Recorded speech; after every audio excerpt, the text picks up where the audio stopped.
Hello everyone. So this is my next video on the topic the theory of exercise 10.3. तो 10.3 का ये theory मैं आप लोगों को कराने वाला हूँ और ये theory it's very simple. Straight line itself is a very simple chapter. मतलब it's easy to do. You can understand the question. आप क्वेश्चन अंडर पहचान सकते हैं कैसे करना है क्या करना है. It's easier. Now, first, what is the general equation of a line?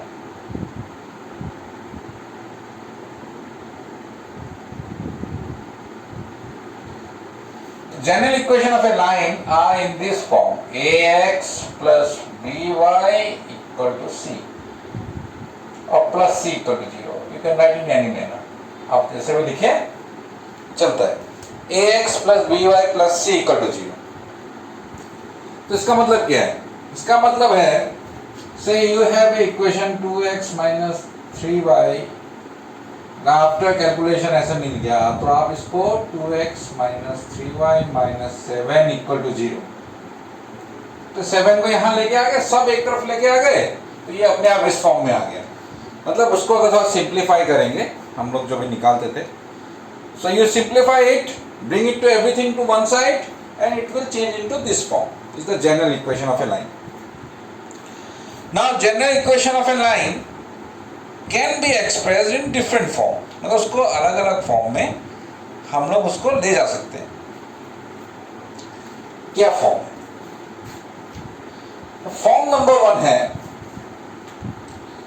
Slope intercept form.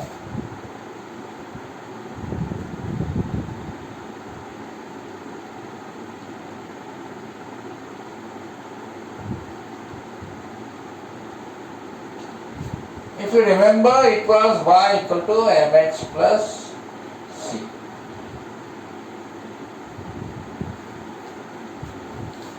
ये फॉर्म. अच्छा, here ये जो मैं लिखता हूं m क्या रिप्रेजेंट करता है? स्लोप. और c क्या रिप्रेजेंट करता था? y intercept.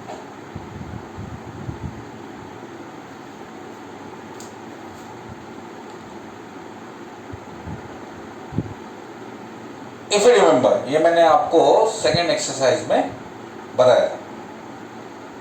तो ये जो वीडियो है इससे एक दो वीडियो पहले y इंटरसेप्ट. मतलब अगर ऐसा है line, so this is your c.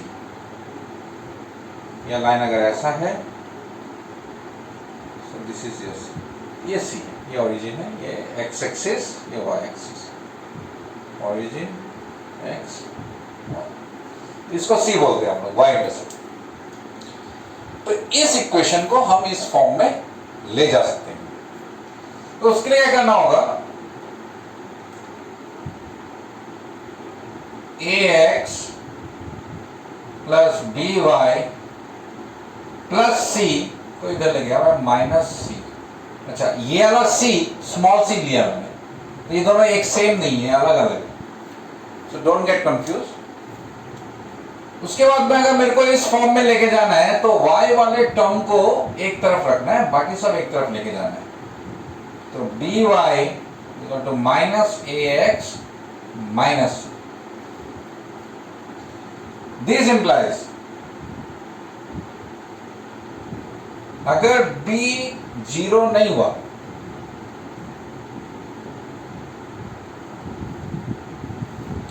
तो हम लोग b से डिवाइड कर देंगे. y equal to minus a by B X minus c by D. या हम लोग ऐसे कर सकते हैं y equal to minus a by B X plus कर लिया, लिख दिया माइनस c बाई. अगर इसको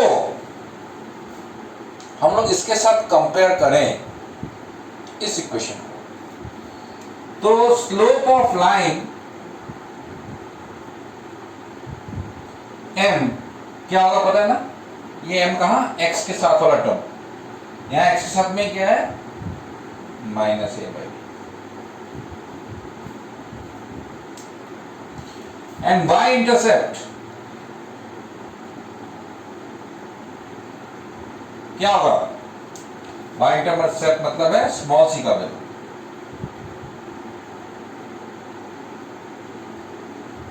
-c/, मतलब अगर ये इक्वेशन हमको दिया हुआ है, उस इक्वेशन का आपको पूछ लिया कि इसका y इंटरसेप्ट क्या है, या आपको पूछ लिया what is the slope of this line. So for example I have a equation 2x plus 5y minus 11 equal to 0. I want the slope of this line. तो मेरे को इसका स्लोप निकालना है. What I do, मैं इसको एक ऐसे फॉर्म में लेके जाऊंगा जिस फॉर्म में स्लोप मिलता है, जैसे कि ये फॉर्म है स्लोप इंटरसेप्ट फॉर्म. तो इसमें से करना क्या है मेरे को, ये y वाला टर्म को यहां रख के all others I have to take to another side. अब यहां 5y है, ये 5 से आप लोग डिवाइड कर दिया, y equal to -2/5 x plus 11/5 which is in slope intercept form.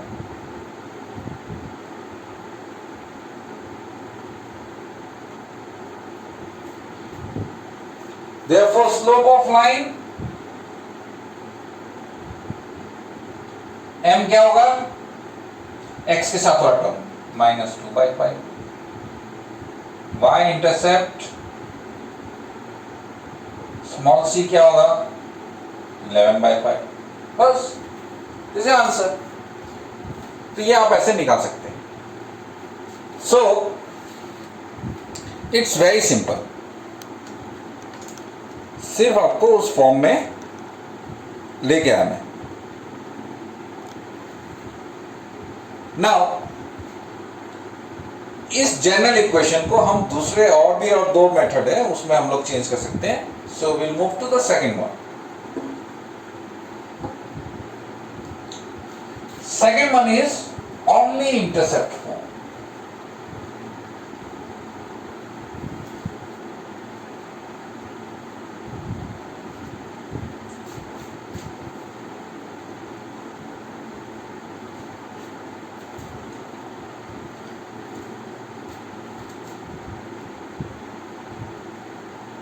Intercept form.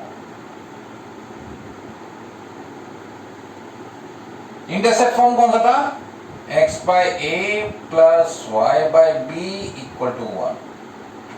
a था x इंटरसेप्ट, b था y इंटरसेप्ट. और डायग्राम में कौन सा x और y, a और b था, ये डिस्टेंस था a, ये डिस्टेंस था b.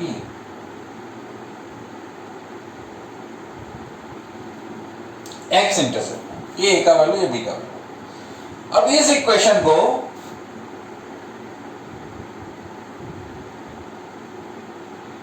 मेरे को इस फॉर्म में लेके जाना है. तो इस फॉर्म में ले जाने के लिए प्लस c को इस तरफ लेके जाना पड़ेगा.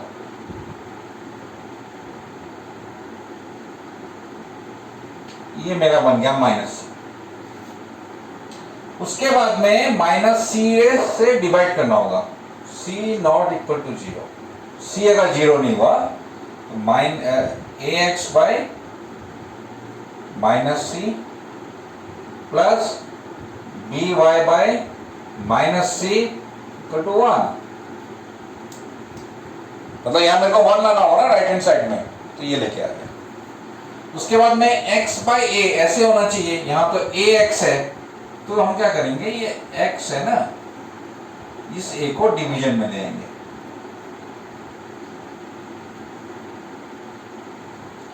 Plus y -c/b.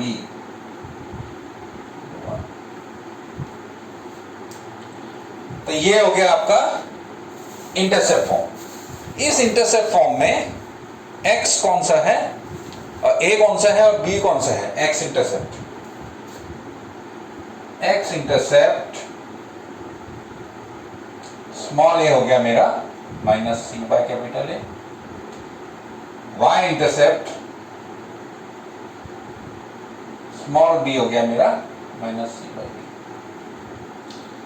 अभी अगर आपको याद होगा,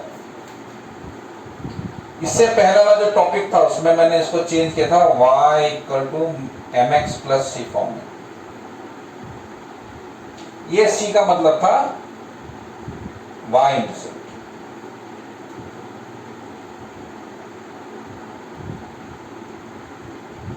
इससे पहला वाला टॉपिक स्मॉल सी, उसका वैल्यू कितना मिला था हमको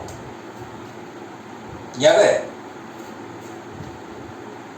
माइनस सी बाई बी मिला है ना।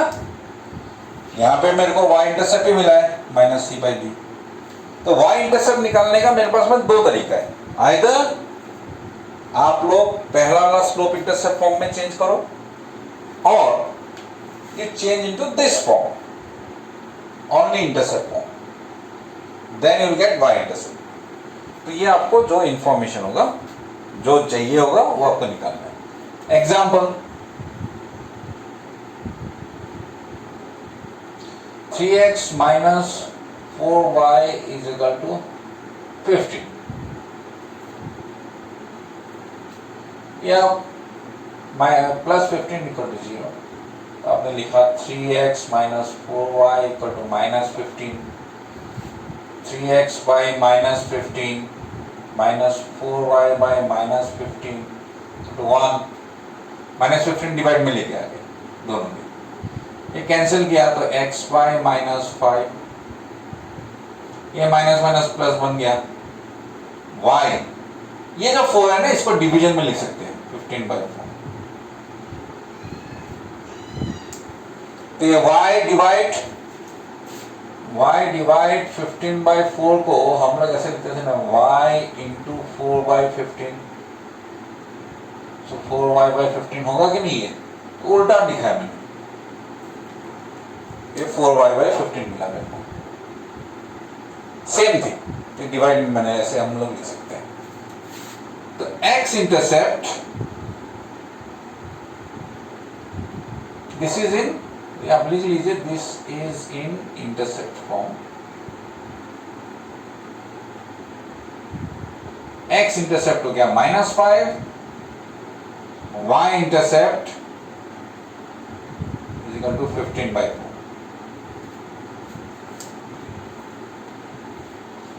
So find x intercept and y intercept, bring into this form and you will get your answer. तो ये था मेरा second one. Now the third one. ये थर्ड वन क्या है? ये है नॉर्मल फॉर्म में चेंज करना है।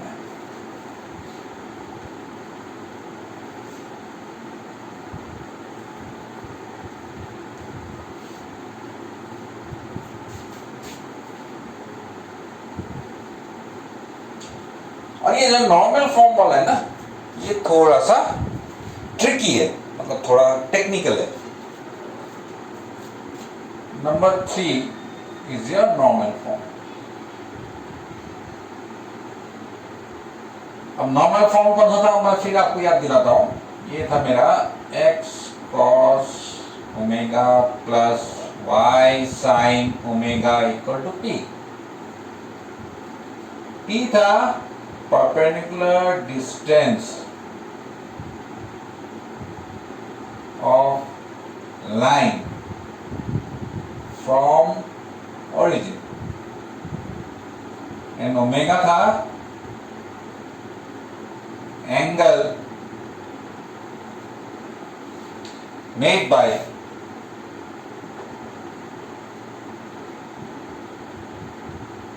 P, मतलब ये वाला P जो है ना perpendicular P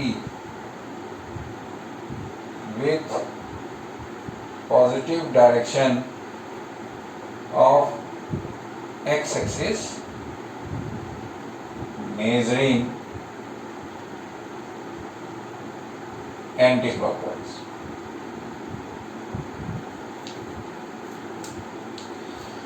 तो ये जो आपका मैंने बताया ना मेजरिंग एंटी क्लॉकवाइज, ये ओमेगा कौन सा वाला एंगल होगा, मेरे ख्याल से ये चीज मैंने आपको इससे पहले वाले वीडियो में, नहीं इससे पहले वाला नहीं,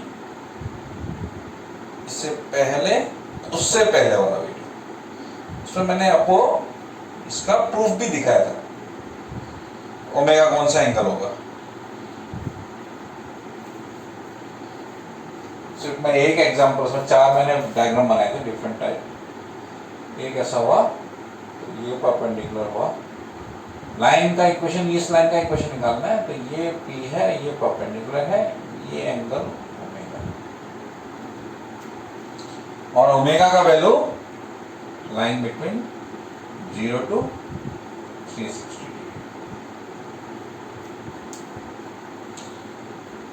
तो इसमें आपको थोड़ा सा ट्रिग्नोमेट्री यूज होगा, कैसे करना है। नाउ मेरा इक्वेशन दिया हुआ है ax plus by plus c equal to 0।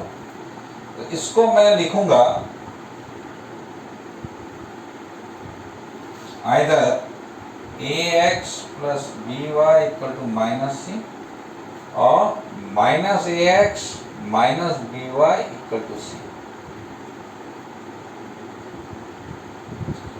Reason depends where RHS is positive। मतलब इसको किस मेथड में लिखे कि राइट हैंड साइड पॉजिटिव बना। फॉर एग्जाम्पल मैंने लिखा एक example 3x minus 4y plus 11 equal to 0, और दूसरा एग्जाम्पल लिया मैंने 3x plus 4y minus 11 equal to 0। यहां से मैं आपको क्या समझाने की कोशिश कर रहा हूं, यहां से मैं क्या समझाने की कोशिश कर रहा हूं वो मैं 2 एग्जांपल में बता रहा हूं। तो फर्स्ट आप राइट हैंड साइड को इस तरफ लेके जाइए,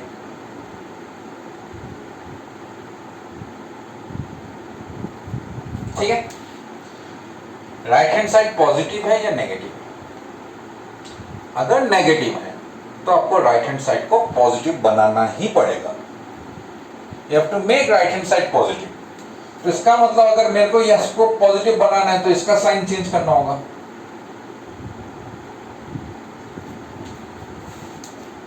वही चीज यहां बताया गया, राइट हैंड साइड को पॉजिटिव बनाने के लिए इसका साइन चेंज करना पड़ेगा। या मान लीजिए अगर ये माइनस होता तब अगर मैं यहां पे लेके आता तो ये माइनस बनता, ये प्लस बनता। Ultimately sign change. Right hand side आपका पॉजिटिव होना चाहिए, simple theory, right hand side must be positive. अब यहां पे माइनस 11 को यहां में लेके गया तो इस तरफ प्लस 11 हो गया, तो already right hand side positive, so you need not to do anything. आपको कुछ करने का जरूरत नहीं है। अगर आपका right hand side already positive मिलता है तो आपको वहीं पे खत्म करना है। खत्म मतलब उसके बाद में कुछ करना है, लेकिन फर्स्ट स्टेप में आपको ये करना है, make sure that your right hand side is positive, ठीक है। Now dividing both sides by root over a square plus b square। दोनों को राइट हैंड साइड में आपको a square plus b square से डिवाइड करना है, किसी भी फॉर्म में है, इसमें या इसमें, किसी में भी हुआ है, your procedure will be dividing by root over a square plus b square. So इसको मैं दिखा रहा हूं, same procedure will be for this, a by root over a square plus b square x plus b by root over a square plus b square y c by root over a square plus b square। ये बन गया। अब right hand side हमको positive बनाना होता है, क्यों? क्योंकि इस फॉर्म में राइट हैंड साइड में जो p है, ये p हो गया मेरा परपेंडिकुलर डिस्टेंस, और distance can not be negative, तो राइट हैंड साइड हमको इसलिए पॉजिटिव बनाना होता है, दैट इज द रीजन। अच्छा, नाउ x के साथ में ये जो पार्ट है ना,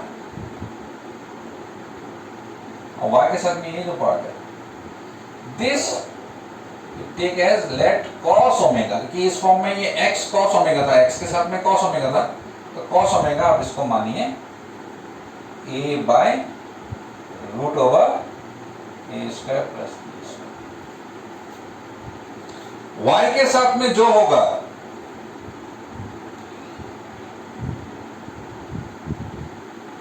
उसको मानिए ये,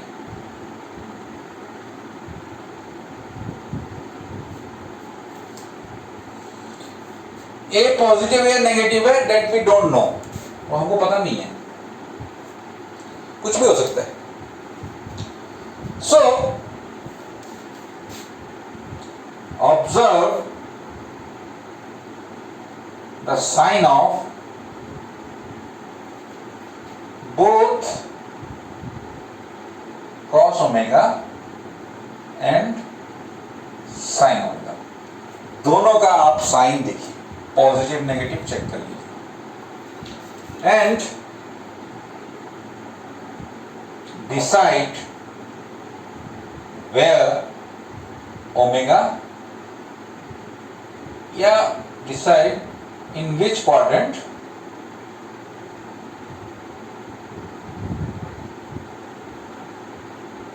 ओमेगा लाइज, कौन से क्वाड्रेंट में ओमेगा है वो आप डिसाइड कर लीजिए। ठीक है, मतलब वो कैसे याद है ना, एएसटीसी फॉर्मूला का जो प्रोसीजर था ना, ये वाला सिस्टम था ना, तो एस का मतलब क्या होता है, sine positive and cosec positive, बाकी सब नेगेटिव, तो इसका मतलब यहां पे साइन पॉजिटिव होगा, कॉस नेगेटिव होगी, इन दोनों का साइन ही देखना है मेरे को, साइन एंड कॉस का, इसलिए मैं बाकी को हटा रहा हूं। यहां क्या होगा, साइन नेगेटिव कॉस नेगेटिव, यहां पे क्या होगा, साइन नेगेटिव कॉस पॉजिटिव, और यहां पे sine positive cos positive.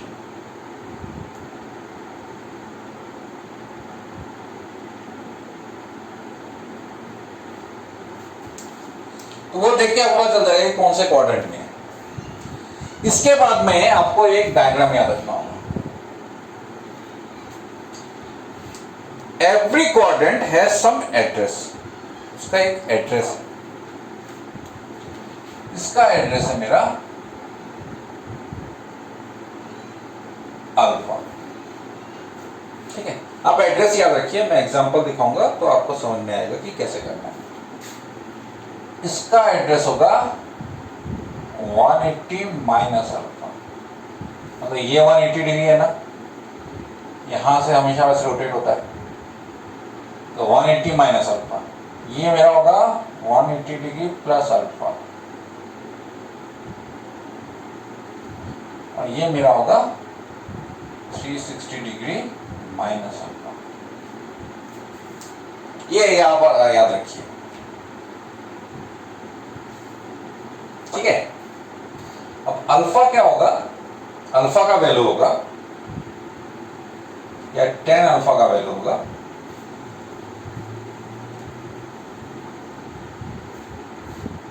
Modulus sine omega by cos omega,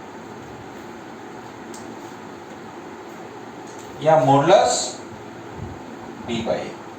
कैसे, साइन ओमेगा का वैल्यू जो है बी बाई ए था, कॉस ओमेगा का था ए बाई ए, तो ये B by root over A by root over, दोनों का रूट ओवर नीचे से कैंसिल हो जाएगा, सो बी बाई ए का वैल्यू निकाल के हम लोग अल्फा का वैल्यू निकाल सकते हैं, वो अल्फा का वैल्यू हमको यहां बिठाना है। एंड यू ये आपको क्लियर होगा, I show you two different type of examples, मैं दो एग्जांपल दिखा रहा हूं और दोनों एग्जांपल से मैं आपको समझाऊंगा कि किस तरीके से हम लोग इसको कर सकते हैं उसे क्वेश्चन को। सो ये example number 1,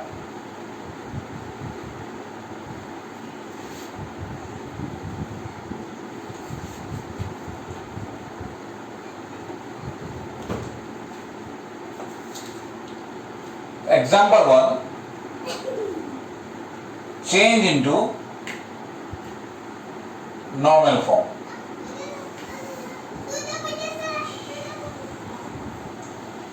Find perpendicular distance of line from origin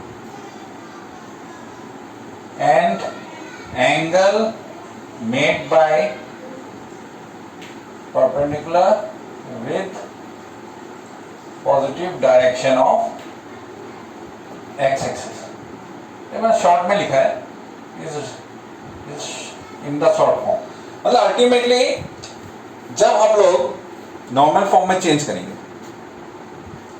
so then will find it in normal form. In normal form में हम लोग जब चेंज करेंगे तो उसमें से जो p का वैल्यू है और वो ओमेगा का वैल्यू है, वो वैल्यू निकालने के लिए बोला है. सो ये देख के आप you just don't get confused and don't afraid also, don't worry.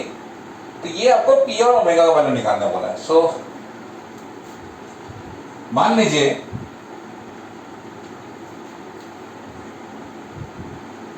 मैं लेता हूं एक एग्जांपल. सो एग्जांपल मैं ऐसा चूज करता हूं जिससे आपको समझाने में बेटर होगा. मैं ले रहा हूं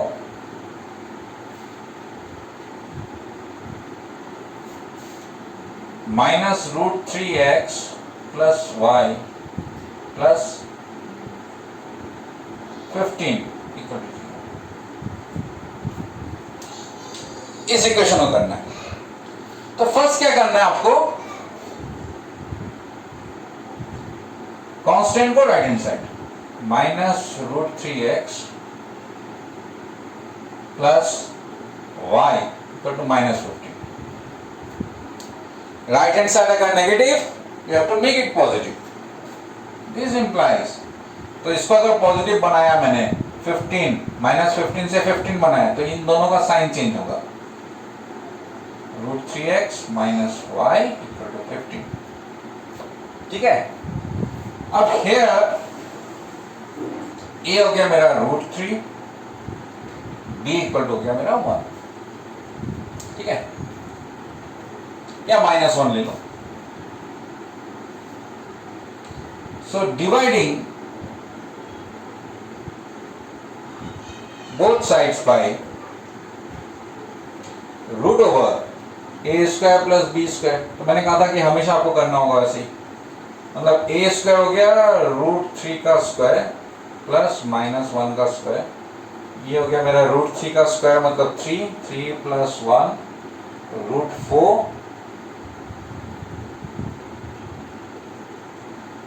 2. मतलब मुझे दोनों साइड में 2 से डिवाइड करना है. So dividing by 2, equation 1 implies divide by 2 कर दिया तो √3/2 x प्लस या माइनस 1/2 y = 15/2. ठीक है. तो इसमें हम लोग क्या करेंगे, राइट, √3/2 x, ये माइनस होने से यहां इसको प्लस लिख के ये माइनस इसको दे दो.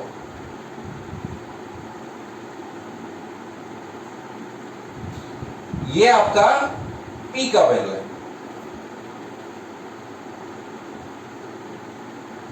कौन सा p? ये. तो p का वैल्यू आपको मिल गया.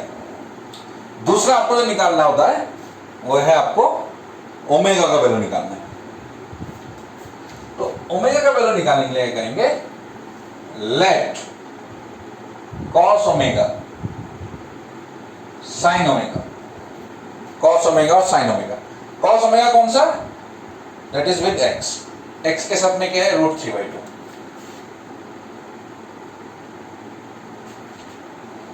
थोड़ा शाइन कर रहा है. sin ओमेगा = y के साथ में जो टर्म है -1/2.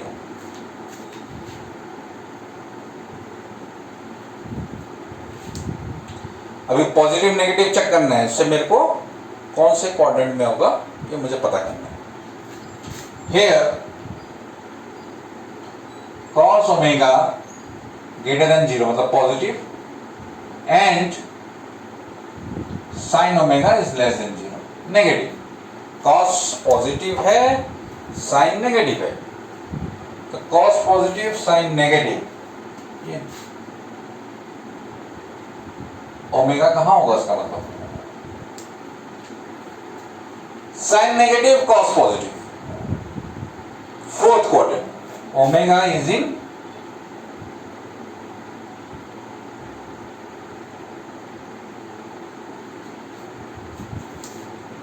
Fourth quadrant. फिर मैंने आपको बताया था कि tan अल्फा का वैल्यू हुआ मॉडुलस b बाई a। क्या आपको टेक्निक बताया था? तो इसमें b क्या a क्या मैंने यहां पे लिखा ही है। तो यहां मेरा हो गया इक्वल टू मॉडुलस -1 बाई √3। तो मॉडुलस का वैल्यू क्या होगा? पॉजिटिव हो जाएगा 1 बाई √3। तो tan अल्फा अगर 1 बाई √3 हुआ तो अल्फा का वैल्यू कितना आएगा? tan अल्फा का वैल्यू 1 बाई √3 होने से अल्फा हो गया 30 डिग्री। ये आप याद रखिए। नाउ ओमेगा इक्वल टू, आपका ओमेगा कौन से क्वाड्रेंट में है? Fourth quadrant. सो आप फोर्थ क्वाड्रेंट में इस डायग्राम में जाइए, उसका एड्रेस देखिए 360 डिग्री माइनस अल्फा। आप ये एड्रेस याद रखिए, हर क्वेश्चन में आपको इस डायग्राम में ये इसका सबका चारों क्वाड्रेंट का एक एक एड्रेस है, आपको सिर्फ ये एड्रेस याद रखना है। तो इसका एड्रेस है 360 डिग्री माइनस अल्फा, तो ये एड्रेस होगा 360 डिग्री माइनस 30 इक्वल टू हो गया मेरा 330 डिग्री। क्या क्या बने? ये अल्फा का वैल्यू 30 है ना, वो यहां बिठा दिया, 360 माइनस 30 हो गया मेरा 330 degree. Therefore, normal form x cos omega, omega value मिल गया ना मेरे को 330, ये था ना x cos omega plus y sin omega, तो मैंने रब कर दिया x cos omega plus y sin omega equal to p, p मतलब 15/2 and this is your answer। ये आपका आंसर है, ये निकालना है आपको, ठीक है। Now I will show you one more question. Show means मैं आपको सिर्फ ओमेगा का वैल्यू कैसे निकालना है वो आपको मैं फट से दिखाता हूं एक क्वेश्चन में।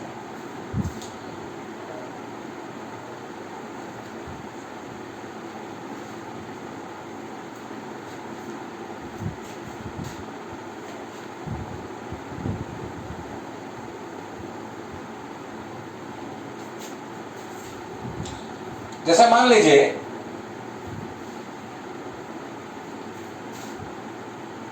-x -y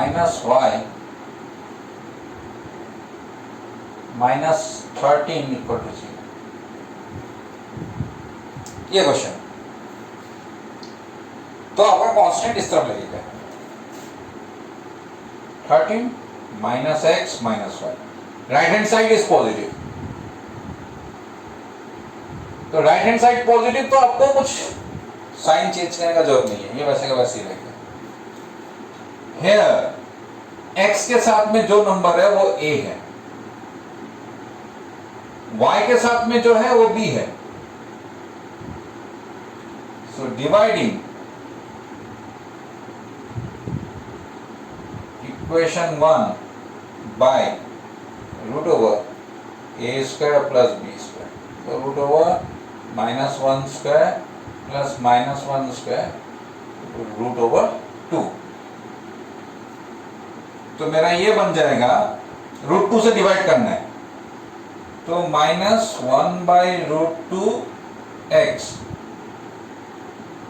1 बाई, यहां कुछ नहीं लिखा है तो 1 लिखा हुआ, 1/√2 प्लस यहां पे भी कुछ नहीं लिखा तो 1 लिखा हुआ है, मतलब -1, मैं माइनस को अंदर ले गया इसलिए मैंने बाहर प्लस कर दिया। Is equal to 13/√2।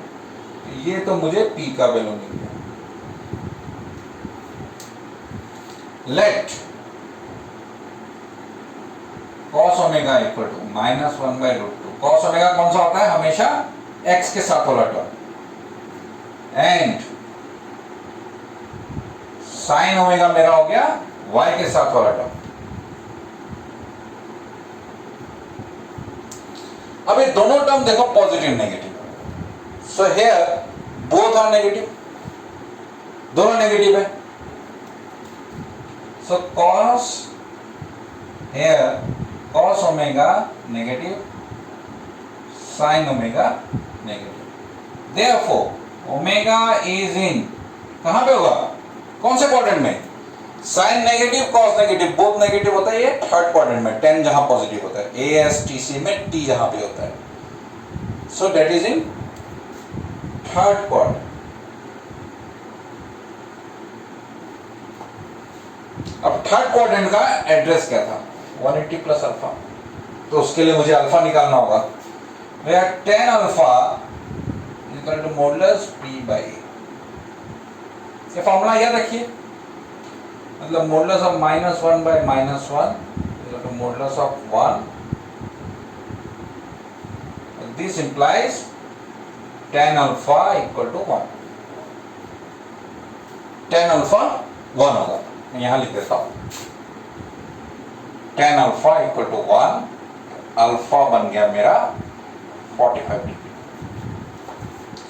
अब कौन से क्वाड्रेंट में है? तो थर्ड क्वाड्रेंट का एड्रेस क्या है? 180 degree plus alpha. Therefore omega equal to 180 degree plus alpha is equal to 180 degree plus 45 degree equal to 225 degree. So normal form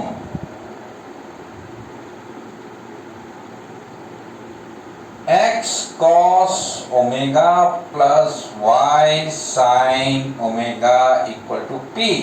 यहां पे हमेशा प्लस रखिए, यहां पे जो भी साइन हो क्वेश्चन में, don't look about that sign. यहां कोई भी साइन हो आपको हमेशा यहां प्लस रखना है। सिर्फ ये वैल्यू बिठाना है किसका? ओमेगा का एंड p का। तो ये मेरा हो गया x cos ओमेगा मतलब 225 degree plus y sin 225 degree is equal to p का वैल्यू है 13/, ये वाला p का वैल्यू ये निकाल लिया। तो हमेशा आपको सिर्फ यही टेक्निक लगाना है इन एवरी क्वेश्चन। सिर्फ आपको ख्याल क्या रखना है कि ये कौन से क्वाड्रेंट में है और उस क्वाड्रेंट का एड्रेस के हिसाब से आपको लेना है। सो इन माय नेक्स्ट क्लास ये 10.3 का एक थ्योरी बाकी है, डिस्टेंस, और उसके बाद में हम लोग डायरेक्ट एक्सरसाइज में चले जाएंगे। So thank you very much.